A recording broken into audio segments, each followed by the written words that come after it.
Nous avons vu dans un précédent épisode comment améliorer les performances de son Wi-Fi en remplaçant l'antenne d'origine, qui a un gain, donc une amplification du signal de 2 décibels, par une antenne de fabrication artisanale qui elle aura un gain de 8 décibels. On gagne donc 6 décibels dans la puissance du signal, qui nous permet de couvrir une plus longue distance. Ce type d'antenne permettra à l'air libre d'améliorer les performances d'un point d'accès Wi-Fi d'une centaine de mètres au lieu de 50 mètres, selon les conditions et la qualité de réalisation de l'antenne. Les plans de fabrication de cette antenne sont disponibles sur Internet.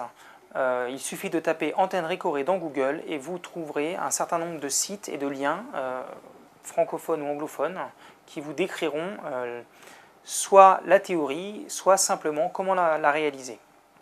On voit ici le schéma d'une boîte métallique, qui peut être une boîte de Récoré bien sûr, ou bien n'importe quelle boîte de conserve. Et grâce à son diamètre ici D et à la connaissance de la fréquence que l'on souhaite capter, on va être capable de calculer les différentes dimensions de l'antenne, c'est-à-dire un petit picot métallique qui dépassera d'une hauteur très précise à une distance très précise du fond de la boîte.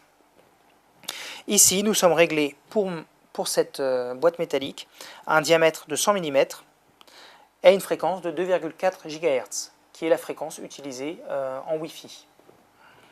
Les dimensions indiquées par ces calculs doivent être respectées le plus scrupuleusement possible, de préférence au millimètre. Alors pour la réalisation, on va bien entendu prendre une boîte de Récoré ou équivalente pour laquelle on aura déjà calculé la distance au fond de l'antenne.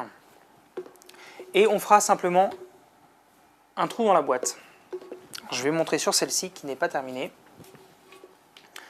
On a fait un trou et on a fait dépasser à l'intérieur l'âme du câble coaxial. Alors le câble coaxial, c'est comme du câble télé, sauf qu'il est beaucoup plus petit parce qu'il est au standard Wi-Fi.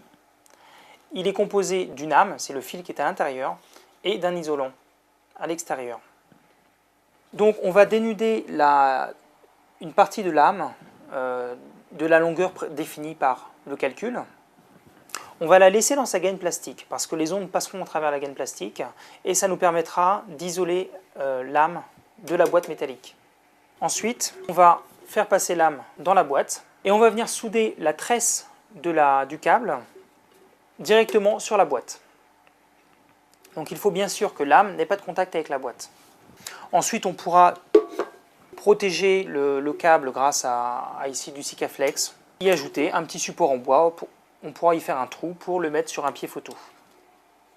L'autre extrémité du câble, on y adaptera un connecteur compatible avec la plupart des équipements Wi-Fi qui se trouvent dans les magasins spécialisés en électronique. Ensuite, il faut savoir qu'à la fréquence de 2,4 GHz, la fréquence des ondes Wi-Fi, qui vont venir passer dans le câble jusqu'à atteindre l'équipement Wi-Fi, il y a une forte atténuation, c'est-à-dire que le signal va être atténué par son passage dans le câble. C'est bien sûr proportionnel à la longueur du câble. Un câble comme celui-ci va avoir une atténuation de 2 à 3 décibels par mètre. C'est-à-dire qu'un seul mètre de câble peut ruiner toutes les performances gagnées grâce à l'antenne. C'est pour ça qu'on fait en sorte d'avoir un câble le plus court possible. Le choix de ce connecteur va dépendre des connecteurs disponibles sur un routeur. Par exemple, celui-ci aura le même standard, tout comme ici la carte Wi-Fi d'un ordinateur de bureau, qui a une prise similaire. Mais il faut faire attention au choix du connecteur que l'on va acheter pour la fabrication de l'antenne, car d'autres équipements, comme celui-ci, aura un connecteur bien différent.